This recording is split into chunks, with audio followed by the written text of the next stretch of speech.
There are moments in history when a single invention changes the fate of soldiers on the battlefield. Moments when men who once felt powerless suddenly gain the strength to stand and fight. During the Second World War, American infantrymen faced one of the greatest threats ever seen in modern warfare: German tanks. Massive machines of steel rolled across Europe with terrifying force, crushing defenses and leaving destruction behind them. To the ordinary soldier on the ground, these armored giants seemed unstoppable. Rifles bounced harmlessly off their armor, machine guns were useless, and grenades required dangerous close-range attacks. Many American soldiers quietly wondered the same thing as German armor approached.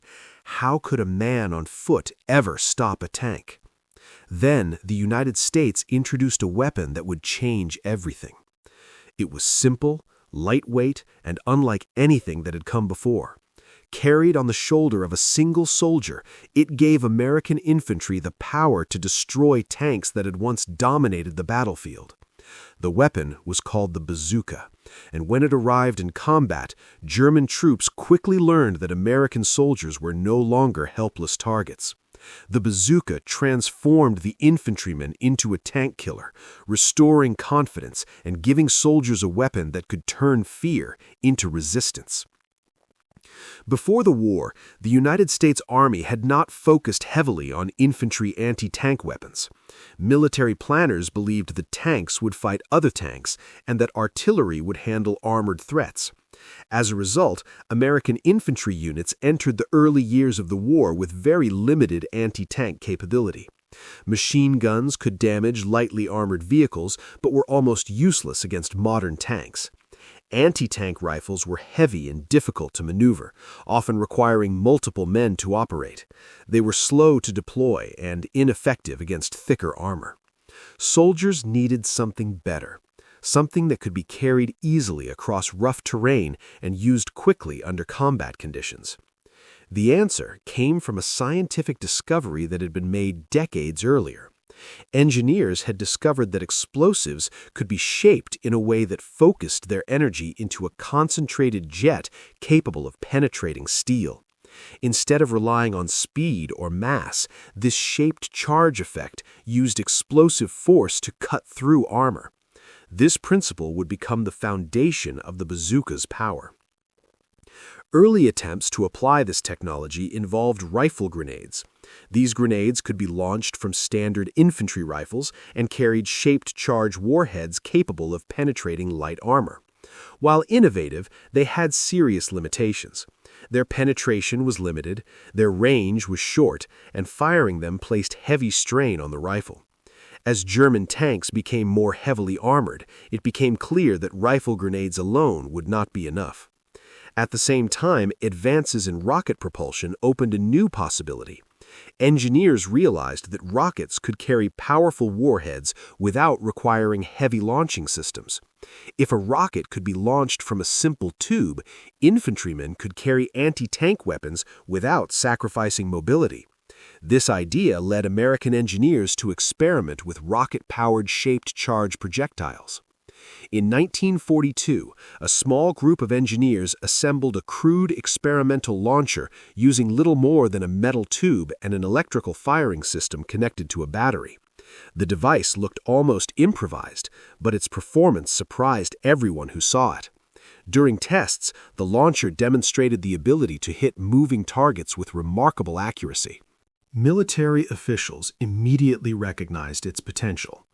One officer later remarked that the launcher resembled a musical instrument known as a bazooka, made famous by American entertainer Bob Burns. The nickname quickly became official, and the weapon entered service as the 2.36-inch rocket launcher, the bazooka. Production began at an extraordinary pace. American factories turned out thousands of launchers and rockets as the United States prepared its forces for global war. The bazooka was designed to be simple and easy to operate, allowing soldiers to learn its use quickly. This simplicity made it ideal for an army that was expanding rapidly and preparing millions of men for combat overseas. The bazooka was typically operated by a two-man team. One soldier carried and aimed the launcher, while the other loaded the rockets. The launcher was placed on the shoulder, aimed at the target, and fired electrically. The rocket traveled down the tube before igniting fully in flight, allowing the weapon to remain lightweight while still delivering powerful performance. Each rocket carried a shape-charge warhead capable of penetrating more than 4 inches of armor, enough to destroy most German tanks from the side or rear. Even heavily armored vehicles could be disabled by damaging tracks or striking weak points. For infantrymen who had once felt defenseless against tanks, this new weapon offered a revolutionary advantage. When soldiers first trained with the bazooka, many immediately understood its importance. For the first time, a man on foot could challenge armored vehicles without relying on artillery or friendly tanks. The bazooka gave American infantry a level of independence that had never existed before. But the real test would come in combat. When the bazooka first arrived on the battlefield in North Africa in late 1942, American troops faced experienced German and Italian armored forces.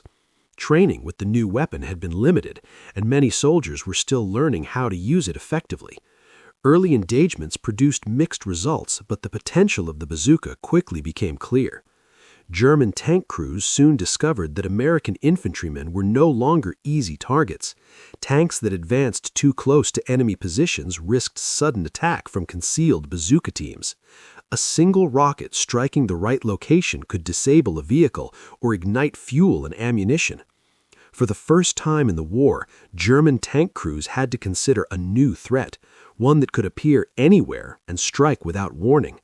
And as American troops prepared for the invasions that would follow, the bazooka would soon prove just how powerful that threat could be.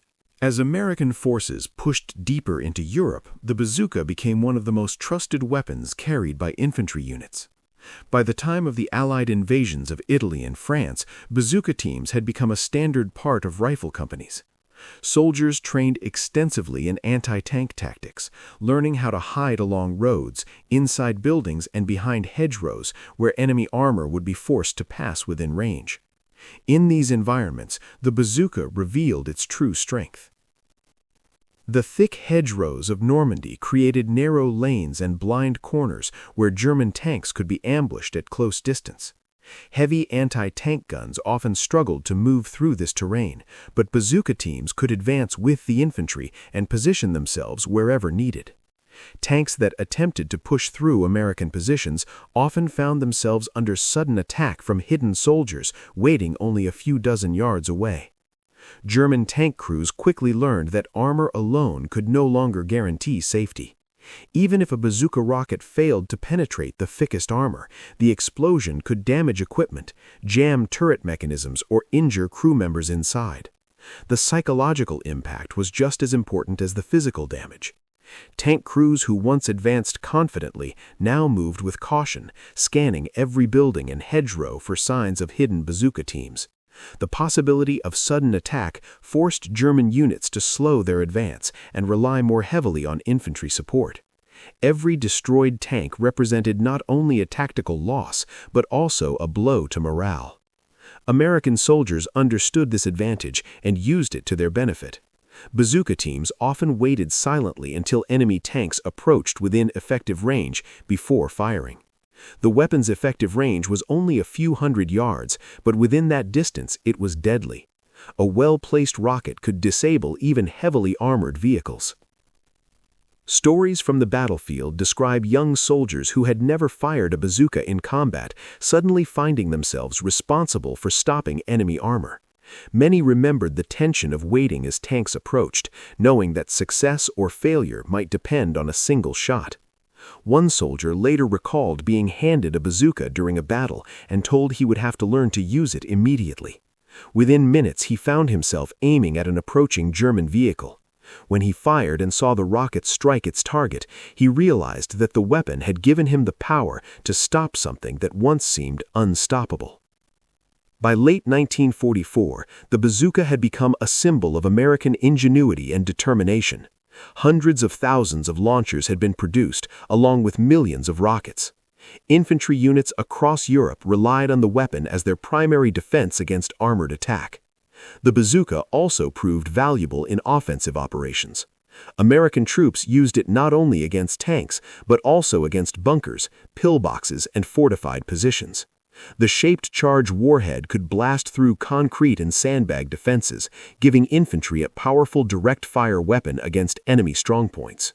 Despite its effectiveness, the bazooka was not perfect. As the war continued, German tanks became more heavily armored.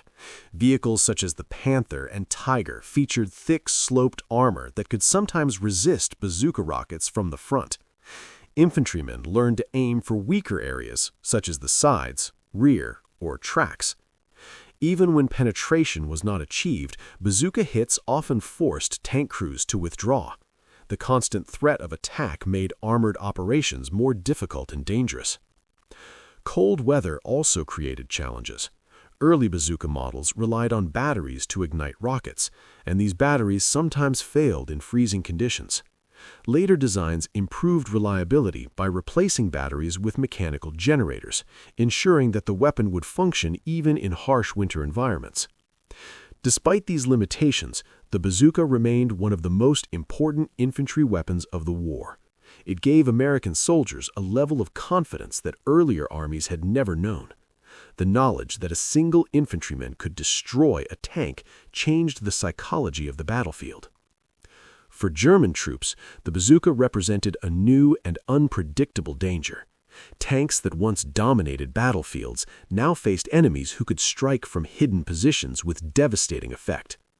By the end of the war, hundreds of thousands of bazookas had been produced, and the weapon had proven itself in every major theater of combat.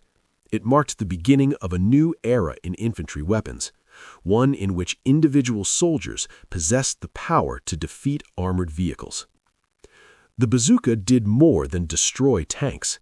It gave American soldiers the confidence to stand their ground against the most powerful machines of war. And on the battlefields of Europe, German crews learned a hard lesson that even the strongest armor in the world could not protect them from a determined American soldier armed with a bazooka. If you enjoyed the video, leave a like and subscribe.